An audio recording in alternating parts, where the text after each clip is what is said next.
chu mini an man liam no atuk le zana chuan zanlaya thingzal chu akai le a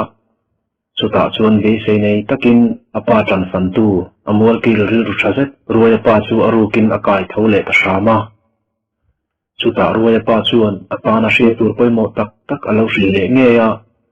ruai pa hian fapa en taka alo en nga la wangin sang le hi aro that zia ala shelo bok nen taite nang ma mai hi zongin ichet lak tum hi ilen theilo wang ti ka hlau vemo tak takin in khuwa le le ta wang wang langin chuta tang chuan ipu pasal tha te nen thingzal hi hriam chikim lekin ron kai le ta jok ula tha ka ti ani chumi huna chuan kein thei to kalo so pui cheu anga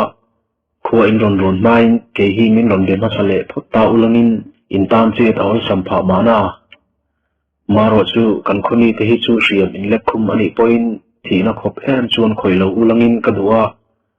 akhopum hian buma kan ni miawa wangin amei ranglap tu te jok hi khor chuak ta ulaka du ani tin angai dan zong zong a hriat lang taroya ma se sang le chuan roya pa chu anel ve fan ranga kan chung ko bil buana hian akhono ta talu ngal ngot hi chu kadu lo ani kapu chu ai chuan thei to pin ka han che sa anga chumi piano ma chuan ka thapui lak asot thei lo chuan kan ko pasal tha te chu kalron koi lu le ta jok ange ati klak maya etia atang khau ve ta klaka thi chuan mol kil ruai pa chu amang angru ve vial to ti chu hai rual ani lo an ko pasal tha sang man le thang lu na le ji ka te thakho ji hi amit nge in alo ko pho to a an ma hian eng sapui ma ding chang ala om lo mai ba ka thingzal an kai tira ko pakat len anin ral dorna an che dan shuang shau zet te awangin ten pasal tha pathum te hi sang le tan mai chuan ma chun angam omin asemang flat lo hei mai ba ka hen pasal tha pathum te hi an kum lama po sang le aya kum zom dona upa vet an ni mut na po hian sang le a hian thapui an nga don ti le hrim lek lama po che dan an thiam jok ngei dona a hriat lat na awang hian sang le hi angai tu lo thei lo ani taite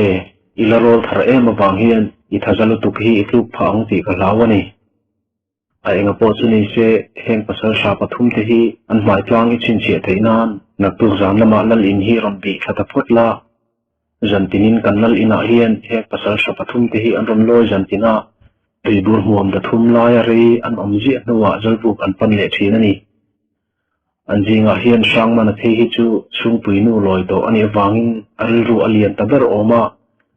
hun engemoti takhan nangma le inu thatura tir anni tabok nen tuna anom de le tak nu po hian janna sa atang khan in khuar an lu le dan tur rel hian ral pui an phir le toin alang tariu mai boka e an ral phir na po hian molkil ta chu kan tel lo vek na chunin an thu rel hi ka hreru khio vek ani a ham tilia e thu po hi zamtir bera ruai pa hian a soilan jok to wangin sang le hian ruai pa hi in na na mang het viau to ni ko bardon thenga an soidun nu po chuan ruai pa chuan sang le chu ama chet la tur chu ti lo tura a thlen thuk thei ta lo awang chuan ruai pa chu alung nu ru hlea ruai pa hian annal thazet laldar singa fapanei chun le asikeu om chun sang le kher kher hi chu nakin jelatan annal dar singa thla jiding atana lu le awangin athi mai hi a hlau hle maya e wang hian an kho pasal tha pathum te laka po hian ama maya chet ala lui deuh tur hi angai tu le ani ruai pa chuan sang le chu a han en le rana ole ta te I thapui la du dan ka han thul tir thei ta ngang lawa chi chuan ka soyang kan lal in hi zan ni kal vel ma sata langin chuta chuan heng pasal tha pathum te mai tlang hi chiang pakin I chin che theinan di ngun hle ang che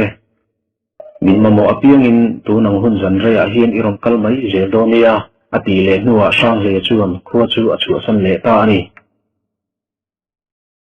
sang le chuan ruai pa ne na anin biak tom na atanga engking a shir fia je na te chu man tang ka ya tum lea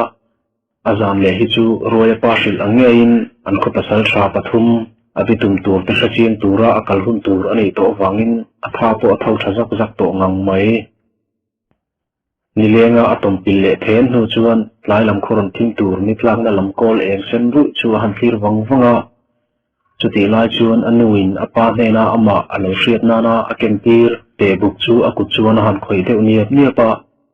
chu ta me phe chuan a thing rin na ron so sang zual bul chuan anor na zual le to le mai le anuin apain alo hriat theina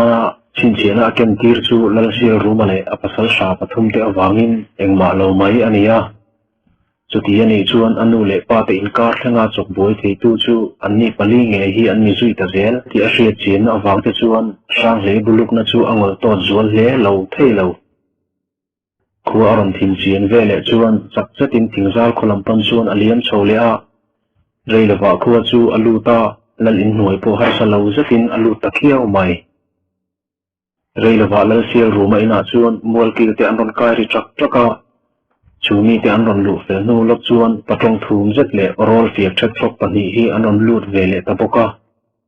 chu vele sang le chuan chuat pui hnuai chak lam tap che na lam hnai chu apan chho vata chu ti la chuan in hnuai se huanga sial rol om te chu an per ri deuh khup maya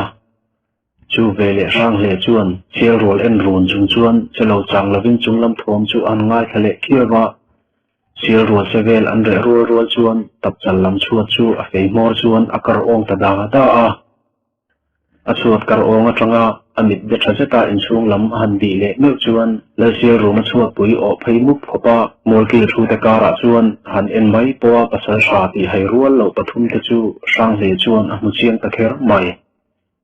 anjinga palian berle othum cher chuai mai thei chu han mu phat atang chuan chiang zatin a mai tlang in rel bol dan chu a chin chiang ngal thapa chu tiang bokin ni pani dang te po chu a mu chiang zui mai bok nen chung ni pathum te chu han tha ngal lo chang na chu anei lien em maya ma se a hun ala thleng lova hun sha anga lo zongin atan arula nor bak mai chu a him tok lo thei ti a hre chuti ala en rangla chuan lal sia ru mangai chu chiang tok takin a han hulea tuna meu jong sang le chuan apa laka phir ruk na mai du tok lova thina hial khen tu tak ngai le pian je te an orol thlengin a chin chi ta chung hausi ra chuan apu roya pa ngei po kha ngai tu muk nei ti hria jatin a thukul ve ran renga heti la hin lal sia ru ma hian an han ti reng poin apu roya pa chu abetam lo bi hle pi po sang he hian amu chiang viawani nakim loka man tangkai du na lai ala nei takin ti thua sang le chuan lal sia ru ma in chung ta chu amel fi pa zunga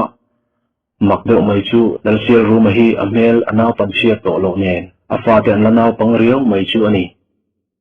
anu puila chu amel alanaw pang lam hete ti turin amai tlang alamam hlea hei ero sang hle boina ani ho lo kumpui lama chu anaw pang pathum lai anaw pang ber phei chu chephung lai rual lek te hi an ri nge ya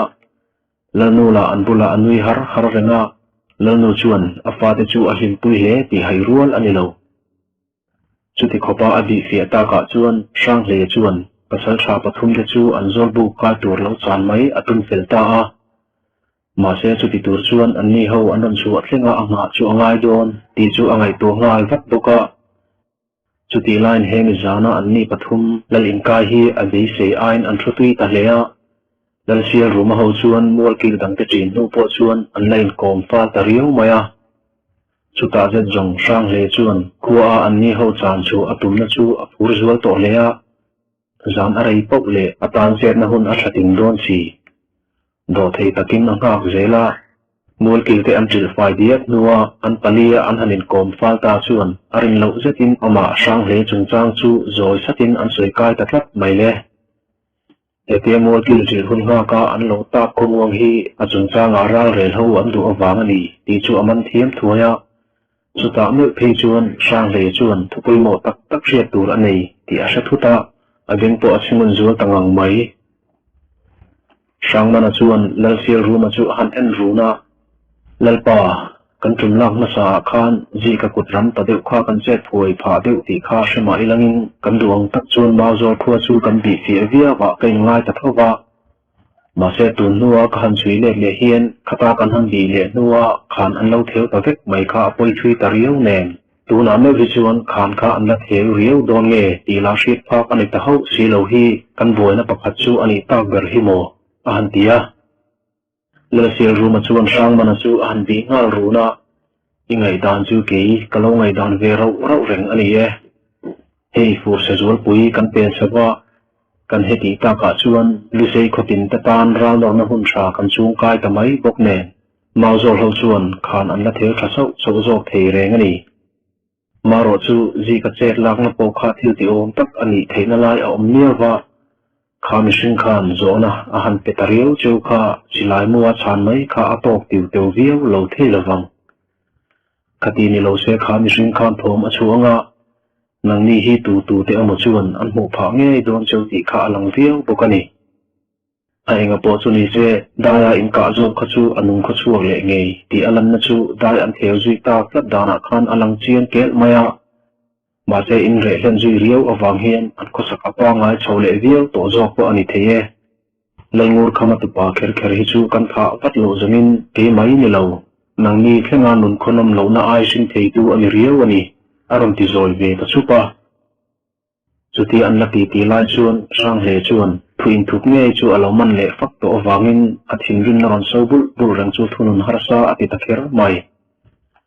apa ko lu po aduna konga an khodai bul maya an valu pa ka tumma tu tele ama nge po an khodai sul maya ka ani na san kha anu le pa te hun malam thil awanga apa chung te chen na nia rin awangin fi adu flat ani kha ma se tun loka lasial room ale apasal sha pathum te thuron seiru ka khan khang ni te kha apa chung te lam ni lovin ama nge tha tuma an thi ru na lama an tho khatna ani ti hre chiang ta leya emi zana lasial room in han bi thata chuan adu aya tam thuru a hre hial mai en pasal sha pathum te hian ama an ron zon na lama an walu pa zamdam zet ka khoi an thata chung hi an kodai shu la nge ama an kap le poka chung zong an ngai tu zong mat po chuan sang le thapui chu akhur zai maya apa an tha sak nuwa po ama nge le anu tha tumin an kho hial an ron zong chuaka an walu pai na thi pha ta hial mai si sang le thin rin so sang zel chuan athin so bul chu athunun zo lo te po lea chu ti lai chuan an ni pali la chuan an thu se lai chu zupui lem khul pa chuan an la soi tui na samaya ma se ashia tu engkim ashia to awang le khowar anai to le awang chuan sang le chuan pasal tha pathum te chu chang chu pheidon in ein setalo te ti lai hian an ni pali la in zupui bel tharo an la kai chen jela reila va phe chuan an roi phul lim sa hok chuan thudang an la zui ka jela an chuti ta ka chuan sang le chuan an ni ho chu tleiwar point an trin don lo ti a thiam thuaya chuti ani chuan khowar ma atom buk lama le thui angai to ti a hriat awangin lalin hnoi chu a chua sam ta sama ma se heti la hian atu zan lama an ni pali hi chan le ngat atum ru leya he wang hian engtin nge a chek lak dan tur ngai towa chol le det angai ti po a chiang viau ani chumi tuk le zana sang le wak chuk le chuan thingzal lalin hnoi chu alu chin le tange ya hemi zan hi chuan pasal sha pathum te po a chan chua po nge be seina nen ama le ama po en fui na sa to hlea ma se pasal sha pathum te rong kai chuan an lal chu zupui bel an kai chua tir le taflata hemi zan hi chuan mul ki te po chu mai lovin an vai chuan an zai lam ta lui maya reila va phe chuan an khopa thloi le nu thloi mong mum thar lam zet mai hi an tlangau pa chuan a kaulu ta hiala chutia zu le sa an han chen china chuan khopa then khat zupui ngai na chi deuh ho an ron loi ta hial maya chuta zet zong sang le chuan atum tak chu atlol le don tariau nia hrian na anei le thuta ma se reilo te tal nga le sham ala du awang chuan chuta kar tak chal lam biru lai chu abula mol te bung chuan akam kaw sok chawa adi le taria anjai an han chol lai chuan pasal sha pathum te jinga olian ber khan an lal pa sial ruma chu apan vuta chuta adik na tongka chuan sang leril ru chu alu tariau mai sang mana chuan sial ruma chu ruimeng phel phung chung chuan han di nai kuaka eti la hian a inlem kai to bok nen a thum ring zat chu dim to lo zetin midang ron zai tan le chi kara chuan na tuk lam chu kan kho chu chaklama khian sakiklan han bi mai tengu tin kan thian thumin an wa kho thon kan tum dewa sakibop ka le lo na chen chepo arei ta dona na tuk lai lam zan ria chu sakibop chumin nalnu chu a the buai ve viau tong le ti chur pa chuan anui ke hui maya chu ta chia chuan sang hle chuan thingzal ko chin sak lam khan chu amu china an mit thlang al thuka chu ti rual chia chuan zan ina nge hian an ni hi achang chu le talo ani vai zongin atuk lama chuan an khuram chin chak lama chuan chung pasal tha pathum te sen chu aluang nge turani ti chu angai tu fel diam maya heti lai hian zan masalama amale anu tual songe te thattura kal antum fel le diam to ti ashet awangin an kalma an wak har lai hi ani hian ato masak nge angai don ti hi achiang tok le to ani chuti atuk lama an tlatna chin tur ashet ta ka chuan rang le chuan engwangin nge zan ina kher hian achan lui ta tlatang ti chu angai tu kai thuta chuti lan zan ina po hian anni ho hi anzai lam pleiwar le nge don tila ring riau mai boxi achuti ta ka chuan atom na puk lama chol san wanga atuk lama chuan anwa na tur lama nge chuan lo chana chiang zeta anni pathum chu lo tha thuai mai chu apum felta a ma se anni ho atha nuwa lal sial ruma in nge chu azup lu chu adu mai to dona wangin in chu osam te alu chu dan tur mellok adu awang chuan sumhun lam alu na turlai en fia tum chuan an wak chuka sumhuna alu nu chuan kongka pui omna lai le in hnuai atanga alu chhouna lai tur te chu a en kual ta thama ma se chuti abi kual na satle lai chuan kongka pui chu aronin son hong thuta chuta tanga mi chepian na lutuk tak mai among bor vong bil tai mai le akong fek zet mai aman lian lai te deuh tho tur ko pa fek le naw tram tlai pir ko la mai ran suak zan mai chu abi ruk san ham tangang lo atan che ngai na om to lo awangin na rang mang khengin chu tlei ron tuai tran chi chu akoi bet thuta ika hi han ang chin te sang le kong dal ngam tu chu mani thi san luang tur ui lo mi te chau an ni thina nia ati rum pangel ngel maya chu tlei ron nun thiang him le ri runem em mai tu poi ma la soi ngai hek lo ko pa nung chang tha le akhono ta an ngai zon ron lui ko pa her tha ngau po ve mai le nu thei top chuan ama man tu chu a hlo em awang chuan ani tui chu atlanga zoya akhur dar reng mai buka akala chu a hmui nal fashan na hil khopa het chuan chu pa chuan a hup sak pi maya angai to dana chuan chu pa chu tlangwal pian dik em le ti shonga ma se nun ron na le chuan a khat nia shein tuna ma zung nun khonwam lo em a amang chung point van duina ala to bel chuin a thinge donin a hret atlat maya chuti la chuan chu pa la chuan asam sei na mai in vial nal zet nokni ai mai chu aron keu sota tunge ini kangai tu lo ti hriala a tha ange elaya min mu ti le ka thu sei te hi tu ne na po isoi ani roi zongin nei sia mai ini na hi ka thei hil anga ka thak du mayang che a han ti le ta sup maya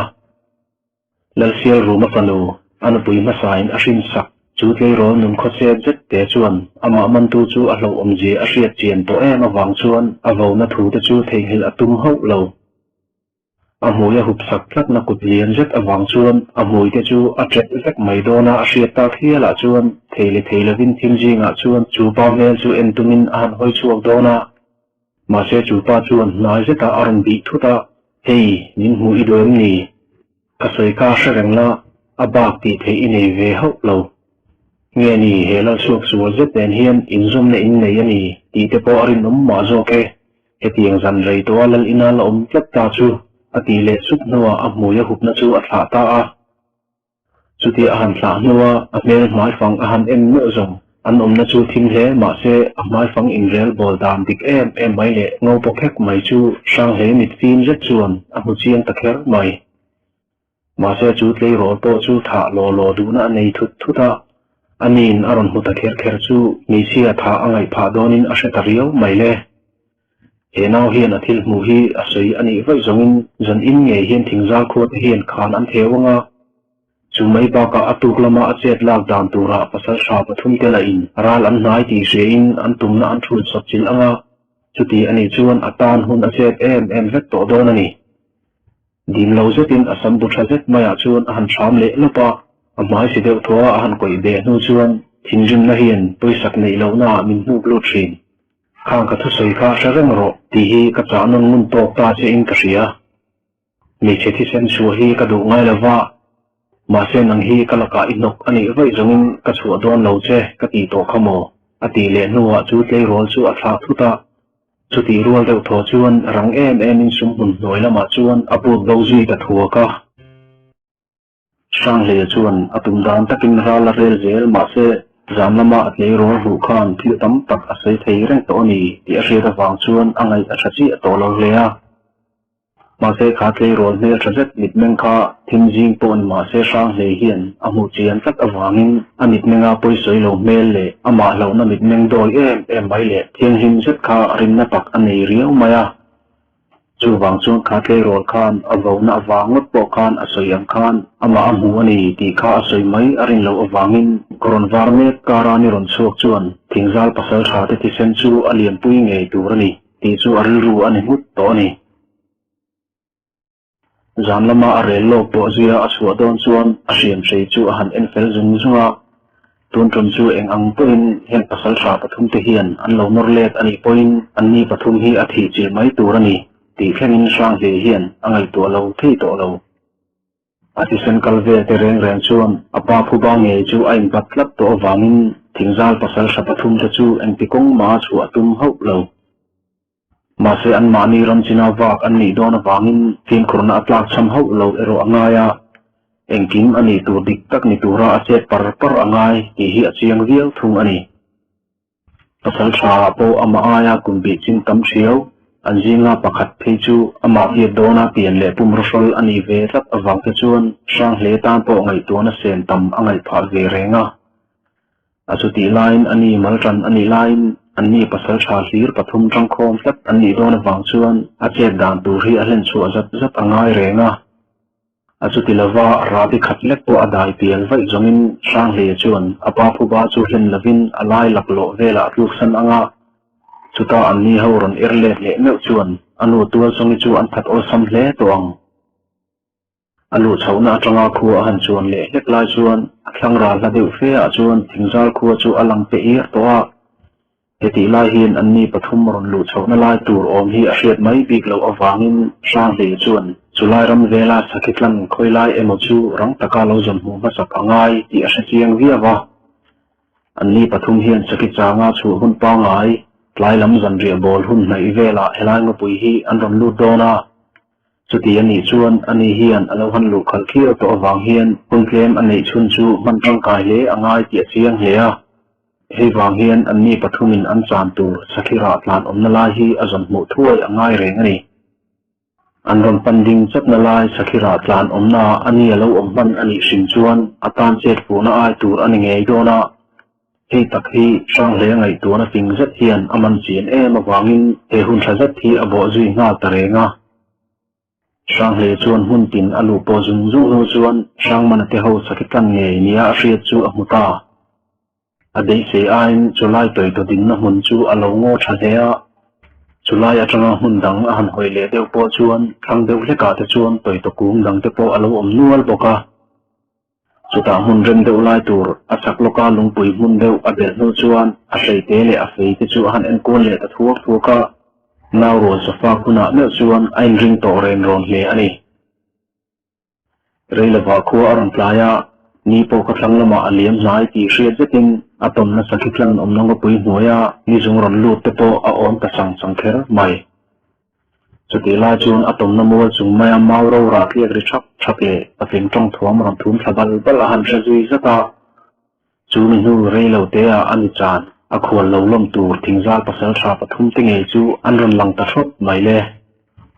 atom na bullok anom thlen tlang nu chuan helai hun hi an hredel sa le ti hriat zetin an pathum chuan an thlang loka mual terem zet chu in nga khom nan an han mang zui zata chulaya reilo te anin biak sar hu chuan thang lu na le ji ka te chuan anin nga khom na atanga thlang lam tlaklam thla hun bir lam chu an pan thata a chuti la chuan an jinga pakhat sang na chuan marlam sheta amu masak ber toi to kung lam ngei kha apan ta boka chuti rual chi chuan sang hle point abitum masak ber tur chu a thlang fel ngal nal boka atum dan chuan sang mana chu athat masaber anga azwa thang lu na le ji ka te chu azuk lu chi thale anga anni pani chu rang takin atha nuwa chak takin kholama alet le ang chu mi nu chuan zan lama le sel roma in alu chhuwa to don ani sang le chuan sang mana chan tur toi to kung omna riat chin sa wang chuan apan thak na lama po alu khan bir zok a hle maya reilawa sang mana omna chu apo thathuaya chuti lai chuan sang mana point thang te alo phor zo chia a chet vel dana atha po atho hle ti hai ru lavin a hoi her po azan wa le a te la hian sang mana hian abul loka hian sapui kol der ai po lo mauzol pasal charol tharlana pang zetin avene ki hi riase engtin taknga yang mo sang le chuan thanglu me le ji ka ta kha an la nai ri wa a ta wangin sang mana chu an nga khria chuti lai chuan sang mana la chuan a thang te phuar chu azawa chan hun aran fel der to a sang le hian sang mana hi in ma chon nge ya chongat adu wangin adang pani ta kha chu thla deu se adu wangin hun ala pihek ani chuti a thut deuh nu reivak lova chuan khuwa chu aron thim lek to wangin sang mana chu abei dong deuh nge ni rang takin aron sukubuta ma se chuti aron suk nu lok chuan asakhi chan chu athlang mar lama chuan a mule no ta nge ni asila chu amet puk ta dur maya chuti leya aron suk nuwa asila ame pola chuan sang le point mai ma nge ya zuplak sil deuh rap na hun anei ta chi ati rein ave nai ta set sot kher mali sang mana chu athang te do na nuai mun fai lai de wa chuan a han dinga chuti adin lai chuan asaka na om lam ni om chu adi uluk thana sa leya chuta rei vak lo a hoi ko le thuak tu nuwa asilai mu chu a thok liam mai ti a khata nge ni kaltumin a om na lam hoi chuan aron chhota a chu vele a ma mau tu po kin lo mu ram deuh lai a chuan sang le chu azung chuak phei zawa chuti a kalna lai tur taka rol thar lian le sa input zet ne ro rum zet sang manan a han hu zet chu a phok na satangang mai le reilo te anin meldun ron hu chuan sang mana chuan rum zetin aron mela atu chunge mo inia khatia sang lukhaya ma taka iron tlak tak mai chu aron ti thum ta suk maya sang le chuan kunde ur chung chuan thinrin mit meng vual tak chung chuan a han mel hloka ke chuan ka hria che alom tun atanga reilawa min la hremayang chu ti chi a soi nuwa sang mana lam hoi chuan a the thei vuaya chuti rual chi a chuan a fei lian zet chuan a zet main sang mana hian thlu kap tum chuan a vai ri ngal puwa maya chu vele sang mana chuan a silai mu aruak to ti hraran chung chuan amilulak chem chu podo a han tuma ma se amilulak chem a po phoi ma chuan chu rol thar chuan a fei lian zet chu vai ni lai aron vai thale fuwa a voi thumna chi chuan a ri thruaya chu mi rual chi chuan sang mana point euzok khopa abitum pain a fei khanga a hnung zanga aron hlap awang chuan a thlo top tamaya chuti amilulak chem a thlo nu lok chuan rang taka charle pain tran hun siam tumin a hanin sang ping lea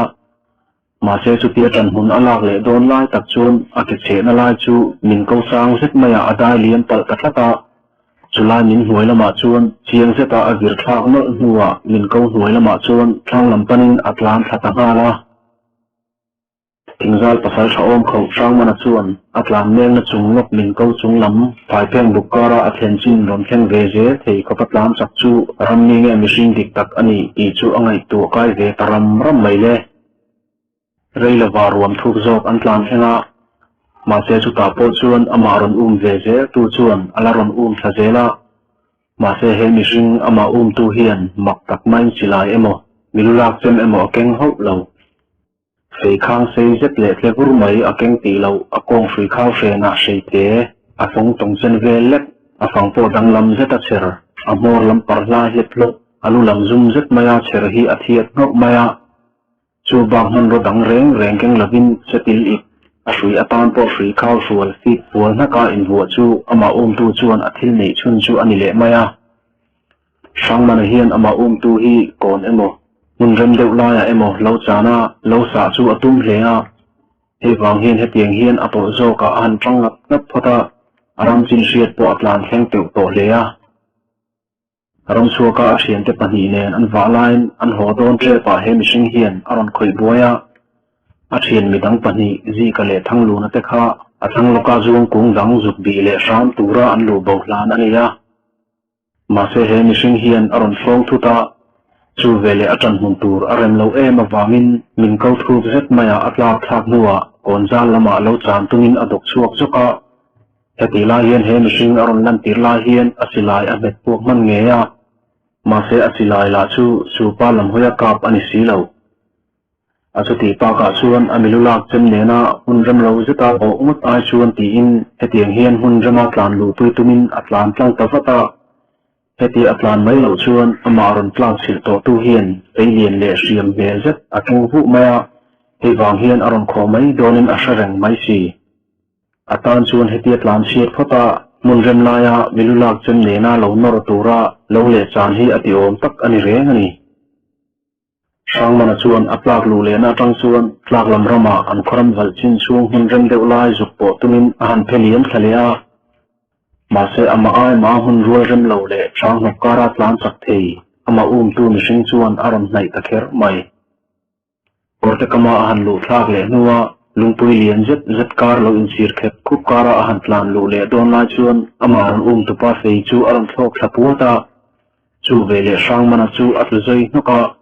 anak ding lam atanga anak veilama feiron thlop lang rung awang chuan akale anara kisen bozoi zoi chungin atlung na thang buk bo chuan athasoi maya reilo te ama aron kho tu pa chu ama kap kalak chuan aron ding taruna chuta adeng bul che ta aron kun diam nu chuan wangkon kholal pa dar singa lalna pek thuluya nam tura in sha him lai khan la dar singa khan papa ani lo emo in ti ani mo Ladar singa fapa chuan apa chunga phir rup na valte nom tak sui tu te kha aron zong zel ti hi riang che ti le sang manana ka lut a vei lian le rian zet po phol chu an rula sang mana chuan an ko hlil fapa ma se ala riat ngai ho chi lo rol thar lian thek thol le pian thol zai mai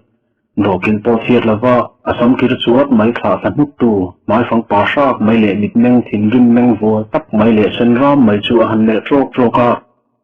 Mase chutia churol thar mel ahan enve sham lai chuan churol thar chu rang em in aphe virzoka chuti rual chuan akonga a sei te pal chu alo phoi man nge ni sang mana honga tak chuan tisin per chuai kopin aron vai tlang zuaya chuta me zong tingzal pasal tharu changlam to sang mana chuan angong kher ko huo mai chu atur tangang lo alu a khek bak nu chuan churol thar chuan aron thut chil le a tuma adamin ka chu ho don lo cheu tile sakpa chuan sang mana do kil chu a phoi sakno pa chaktakin chaklampanin akal lian chole ta ani sang le chuan thanglu na le ji ka te pani liam na lam kha a han tin zom thalea ma se arin na lai azuk tlak hen po chuan anni pani kha a mu talek lo mai le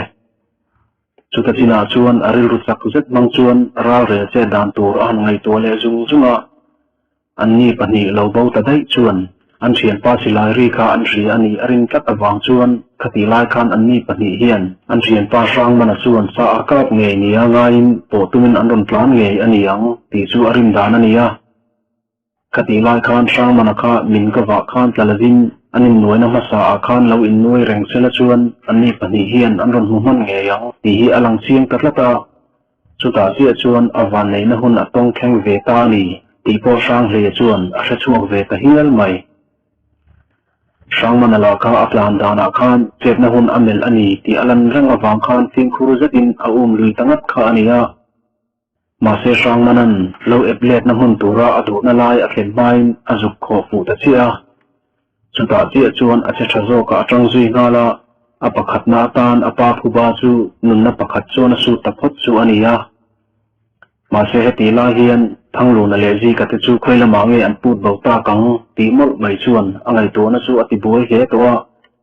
heti la hian anni pani tum theina lai tur mun khat chi a hre to a chu sang mana ne na anin noina ma saber mol te bier vela khan anni chu an la tom aring tlat ani angai to na bo zui tur chuan an wak chuak chole a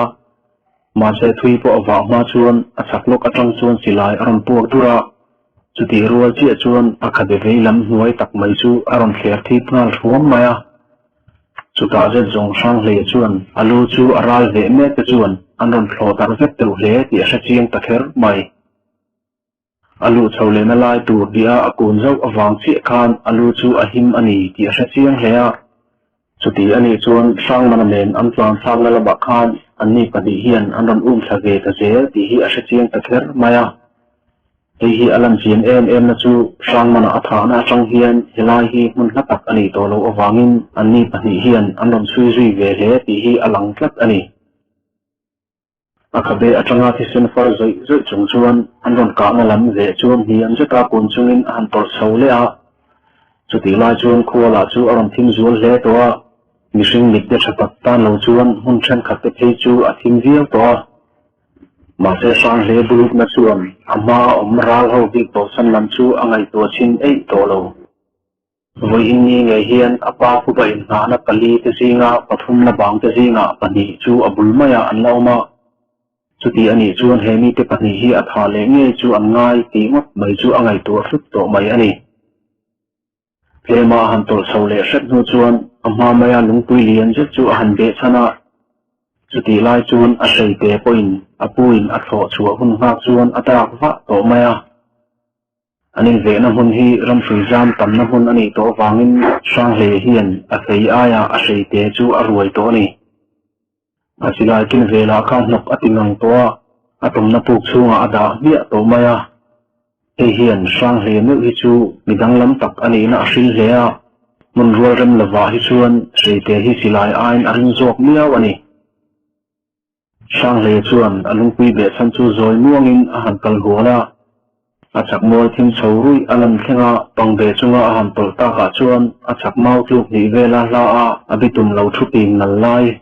an be chan thing luang lian zet kar thing lai a an lo bok ti lai chu chiang lo zetin a han huta a chuti lai chun an ni pani eroin an ron humai ri lo ti chu sa chiang vilwa mà sẽ helai hi achua san vai zongin phen le tu rem chang a to lo awangin sang hle hi lu zur ang mai ani don tlat chi ral re dan dang angai tu wang po chuan anni ami ve te la ron lor le lek du ta si lo chu sang hle tan chuan che dan dang a ta lo akut bor ve lam lian je chuan a sei te phong lai ve la chuan a han pera chuta athapui a song khom tal nuwa namang thengin a chaka tom pakhat zo ti salang lai jim zet zo na sak chuan a sei te chu han chho tho ta fu maya chu vele chu lai hun thing du rui chung chu patin na tur ra roi thomin alu ngal roi a chu ni hu rei lo te a chu lai hun atang chuan pakhat zok chu marlam ruam panin atok chuak thuta a chak mang khengin atlan pil thata von maya chu pa tlan liam a le ma chuan sang le chuan ami vom fu pa chu a fai lian zet la ting ko vu chung chuan a han po thuaya ma se chu pa chu kuthlang non ngai ho lovin alusi taka seite chu tumur khopin alawin eklu ngur maya chu ta chu pa lusi pa a seite burbu chu a han thoya chu ti pa chuan chu pa do kil chu a phoi sak zo boka mà sẽ chú mình nuôi bậc hạt plan liềm ta anh dùng xác lệ chuan aladam berzi cái chú mù pha ruột lâu có phải là lâu plan khen tổ thì riêng rất in à thom rèn à dục sẽ tổ lắc lâu anh hình đất nuôi chuan gì cái chuan cho lâu là vin ăn khuya ngày cả upon ngày đón thì sẽ chuột thu ta chú tiền này chuan sang lệ tan chuan khơi ram mà kinh zon tổ là va thình zal khuya sau chú melbing ang ai ta thang lu na silai le fungki alak nu chuan sang mana mena anin noi na huna khan han lut thalia ma se chulai a thlen thak lai chuan sang mana silai karen kha alo ta hlek lo maya achuti ta ka chuan ji ka le thang lu na te hian sang mana silai po chuan lo la bo man ti chu hret huaya achuti ta ka chuan voina tan chuan a che tho khat na chu adu tok ta thot ani sang leyan atom na puk ahan thlen le lai chuan khuwa po thing chiang hle towa heti lai hian thingzal khuwa chu hun ngak to lawa lu chu adu thlak to wangin apum sai pur na tur zonga wa le ngal adu wangin a chol man meu to lo chuti lai chuan khuwa la chu a thim chak ma wang chuan apur na khop ram theile jung pil zan mu chu har sab de uriau towa ma se heti chung hian atum chu thu san chi nia a hriat lo wang chuan thingzal kholama tlangha tum chuan apum chu a no puar pa je boka thingzal khodai han tlen chuan leng len hun pel ani to wangin khochung chu are hlea eni zan hian ji ka khan khuwa an chan chin alo thlen to ani ti hairu lovin khuwa chuan tlangwal an tam don ho lo ti a chiang boka atha po atho hlea ji ka khan an wa na lama an ral to chan chin kha thlen to don wangin sang man le thang lu na te ruang la khan tlangwal ho hi an kal duak don ti hi a chiang viawani